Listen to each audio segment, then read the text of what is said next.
Okay, so I'm going to explain the automation 1 function, but first I'm going to explain how uh, all the functions are kind of set up and the overall um, process. So I have written 7 functions that they're labeled 1 through 7, and the output of 1 just goes straight.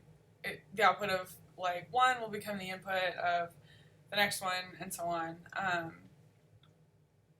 And all of these functions have like a short description of what they do here, and then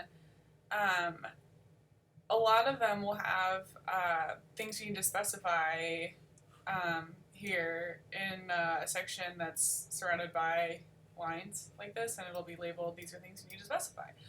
And so most of them have, you need to set a save folder, which is where the output of this script will be saved.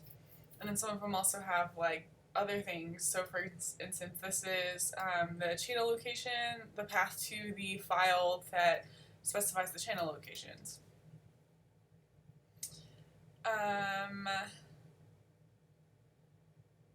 Yeah, so this function, or this script, takes the .raw file that you specify, loads it into EGLab, loads the channel locations from the gsn256.sfp file, and removes the 47 bad channels that Dr. Thomas specified, runs ICA, and saves the dataset as a .set file.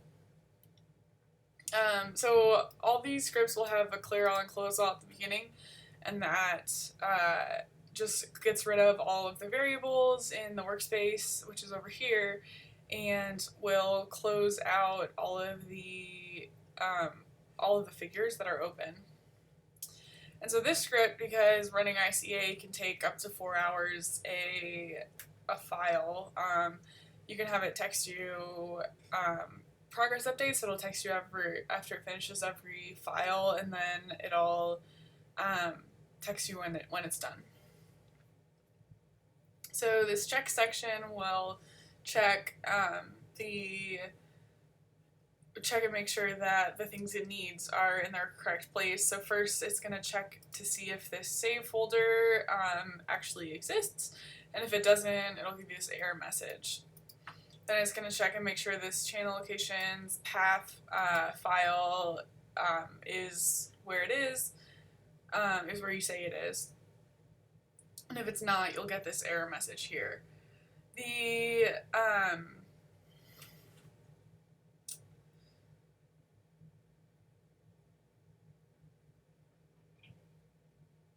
Oh yeah, if you move if you like move this function like on your different computer or in a different folder or something, you also need to move these associated functions and files and folders, or at least rename them so that the script will run. And it's also going to check if this automation 1 function is in the MATLAB folder, which this is a function that I also wrote, and we'll explain what it does as well. So first step is this one, where it'll ask you for the raw file, the .raw file, and you can select multiple files, and it pops up in a file selection box, which you'll see in a little bit. This step checks the length of the okay, so this function will return the files that you select will return their file names in an array, and then this line here will check the length of the array, and which is corresponding to the number of files that you chose, so that it makes sure it will run through all of them, all the files. Yeah, and we'll continue in the next